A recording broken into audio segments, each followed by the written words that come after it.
Aujourd'hui, nous sommes yavistes par correspondance lexico-stupidité. C'est-à-dire aujourd'hui, on est des enfants de Yahweh sans se poser la question, est-ce que Yahweh est un Dieu prescriptif et descriptif? Est-ce que ce Dieu peut prescrire des choses et ces choses s'accordent? Est-ce que Allah est prescriptif et descriptif dans sa propre création et la puissance? Mettons le serviteur de Dieu à côté, parce que c'est lui qui garde tout, la source qu'on a. Est-ce que Yahweh, quelle est la caractéristique de tous les dieux ou de toutes les formes de divinité depuis les Sumériens? Un, c'est l'hégémonie, devenu de plus en plus puissant, étant son territoire. Là, c'est un fait. Et deux, l'eschatologie.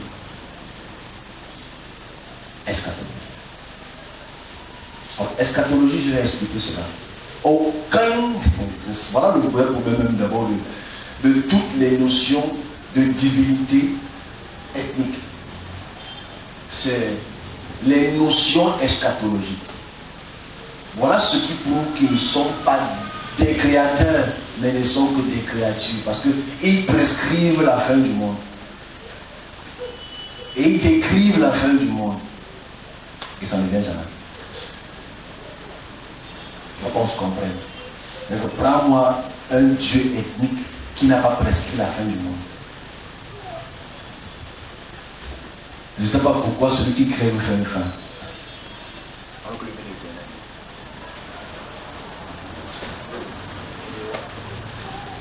Donc, je ne vois pas pourquoi. Donc, c'est d'abord très important de voir ça sur l'angle-là.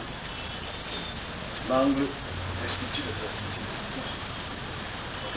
Donc, et sur ce point-là, qu'est-ce qu'il faut comprendre? Qu'est-ce qu'il faudrait comprendre, mes amis? Comment on peut être dans un monde où le créateur de toutes choses n'est même pas compris? Lui-même d'abord est perdu dans sa propre création. Ce n'est pas acceptable, surtout pour le service de Dieu.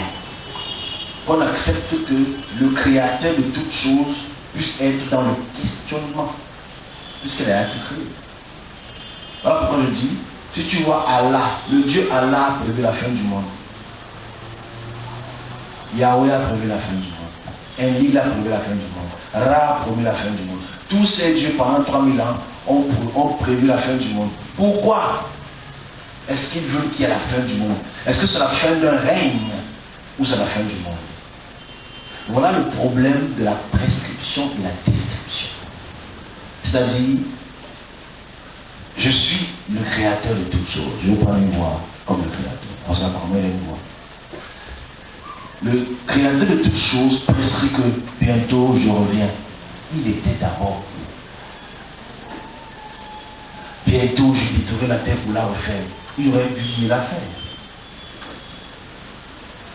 Donc on réalise que la plupart des groupes ethniques et leurs dieux, quand ils entrent en bataille, quand ils se sentent oppressés, qu'est-ce qu'ils voudraient? Un restart.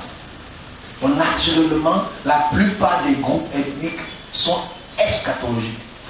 Donc pense à la fin d'un règne ou à la fin d'un monde. Il y a quelle écriture de l'ancien temps qui ne parle pas de la fin du monde? Il y a quel Dieu ou divinité qui n'exprime pas une prescription du Créateur d'assujettir les autres terres et d'apporter la fin et une nouvelle terre? Comment donc, nous aujourd'hui, avec le peu d'intelligence que nous avons, nous pouvons donc accepter un Dieu qui ne sait même pas comment sa création est?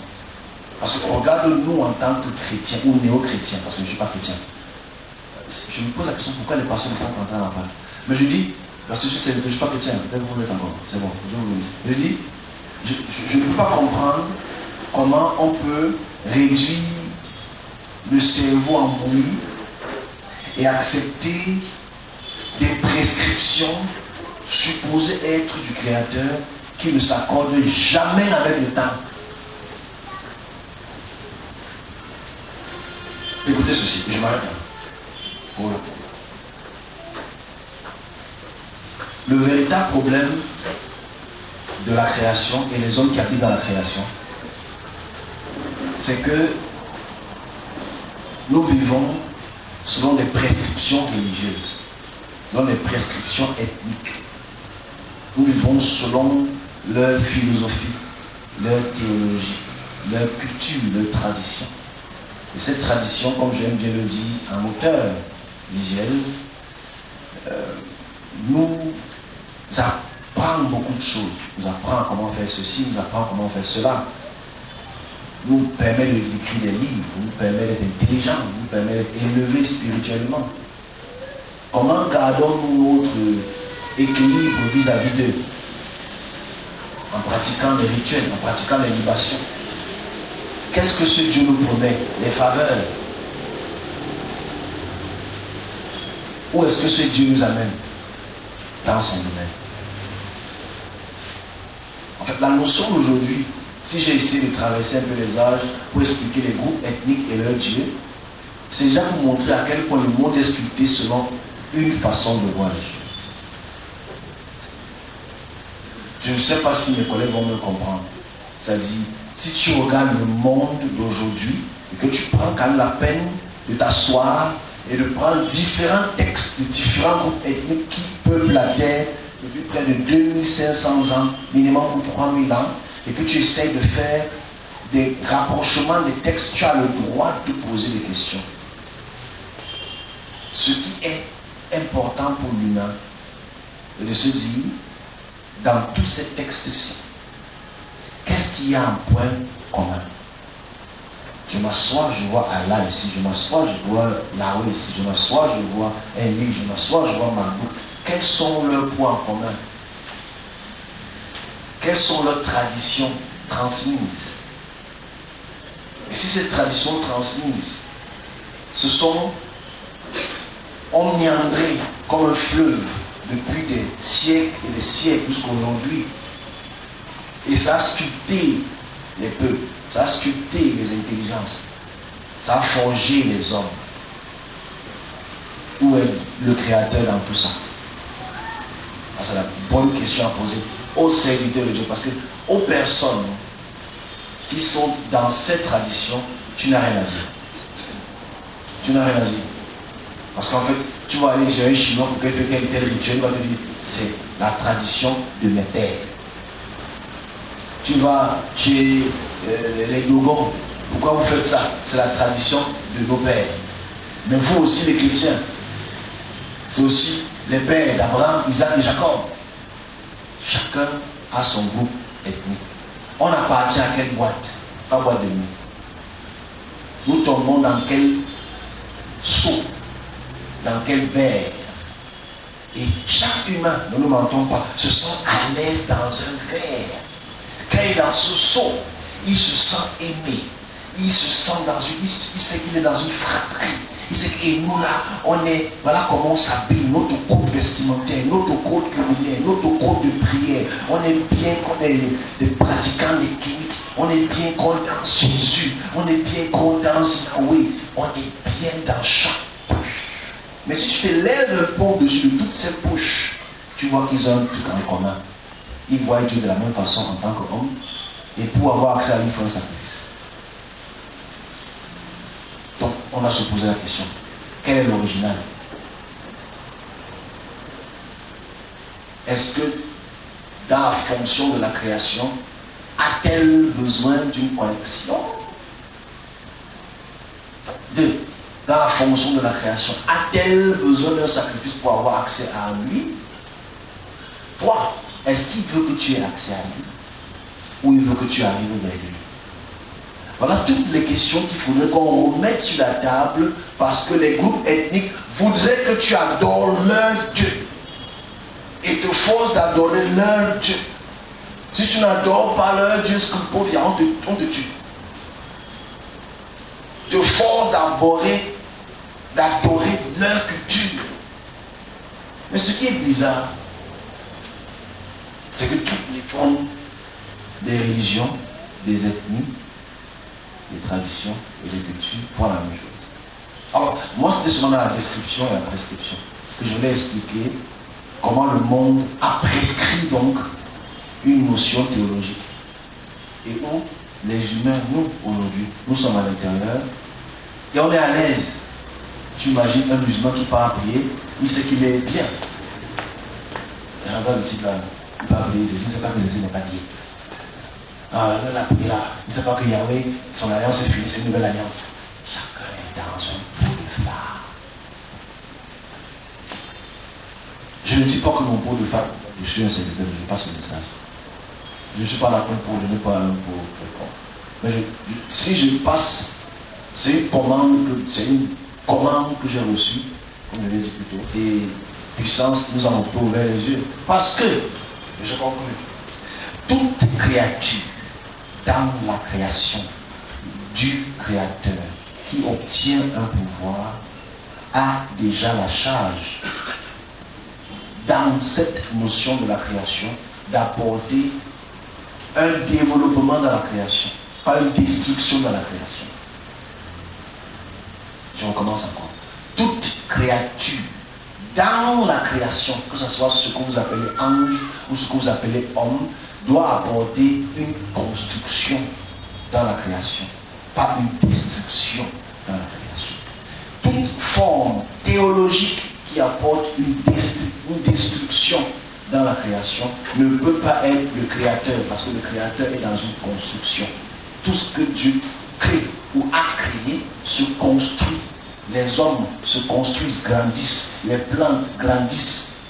Tout ce que Dieu crée ou le créateur crée est dans la construction, pas dans la destruction ou pas dans la possession. Tous les groupes théologiques ethniques sont dans la possession et dans la destruction. Laissez-moi l'amour de Dieu, les chrétiens, ils ont tué plus que tous. Non, ils ont tué plus que tous. S'il y a un groupe ethnique, religieux qui a tué le plus, c'est les chrétiens. Ils sont dans l'Atlantique là, en millions. C'était les chrétiens qui sont venus chercher. Donc, c'est bien joué. Ça va rien à voir. Parce que les textes chrétiens te donnent le pouvoir d'assujettir les pays au nom de Yahweh. Okay? C'est pas un débat, ça me fait plaisir. Donc, et ici, si je passe par ce chemin, c'est juste pour réveiller mes collègues que nous sommes dans une très très grave erreur, parce que nous continuons avec la puissance donnée dans la puissance de l'information. Nous continuons à faire grandir le monde selon les notions culturelles, traditionnelles, religieuses, des intelligences de la propre création, pas du créateur. On fait voir encore le monde aujourd'hui. Parce qu'avant que Jésus ne marche sur terre, blablabla, il y avait déjà ceux qui sont au service de Dieu. Ça n'a pas commencé avec les apôtres. Les serviteurs de Dieu marchent sur terre depuis que Dieu a créé l'homme, ou depuis que l'homme marche sur cette terre. Parce qu'ils sont le relais entre le service de l'invisible au service du visible. C'est leur travail. Aujourd'hui, ils sont malheureusement inconsidérés parce que nous sommes déjà dans une cacophonie. Où ceux qui sont supposés à gauche se trouvent à droite, ceux qui sont à droite se trouvent à gauche. Donc c'est pas grave, mais c'est très grave. Parce que ceux qui sont supposés informer de ce qui ne se voit pas, nous on ne les écoute même pas. Malheureusement. Et donc, le service de Dieu n'a pas commencé avec le christianisme. Voilà pourquoi on a se posé la question, comment est-ce que Dieu paie Jésus-Christ et que subitement les serviteurs deviennent en Christ. Alors qu'avant que le Christ ne soit entre guillemets, ou avant que Émile ne soit entre guillemets, ou avant que Ra ne soit entre guillemets, les serviteurs de Dieu ont toujours servi pour chaque domaine respectif, tout en sachant que les puissances sont des dominateurs dont le service de Dieu est là pour faire ce qu'on appelle des régulations. Chasser, gagner, c'est l'un de toi. Voir, prévoir, entrevoir. Aujourd'hui, on a décidé de remplacer ça à autre chose. Mais on ne voit pas les dégâts de ce qui se passe spirituellement.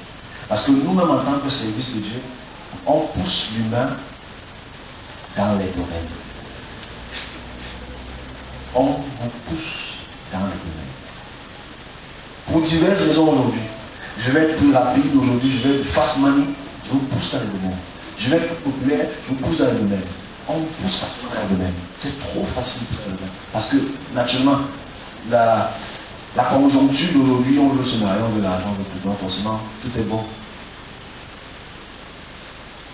Donc, voilà pourquoi j'ai pris cette prescription et description.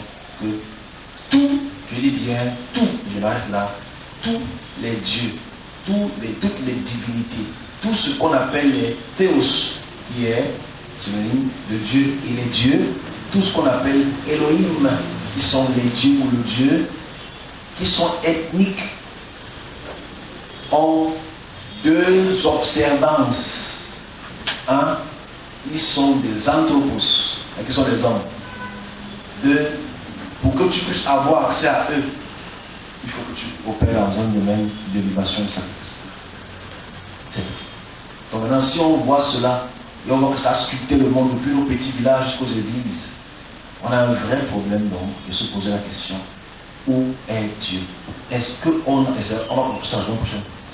a vraiment compris la création? Il faudrait donc que les serviteurs de Dieu vous expliquent la création et comment est-ce que ça fonctionne. Sinon vous êtes perdus, parce que vous êtes perdus. Et je suis certain que si tu dis à un autre pasteur que tu es perdu, il va dire que je ne peux pas être perdu, j'ai l'Esprit du Seigneur en moi. Il va commencer à te parler 13 langues. Pour t'attester qu'il y a Dieu dans son corps. Mais qu'est-ce que Dieu va faire dans le corps de quelqu'un? C'est tellement...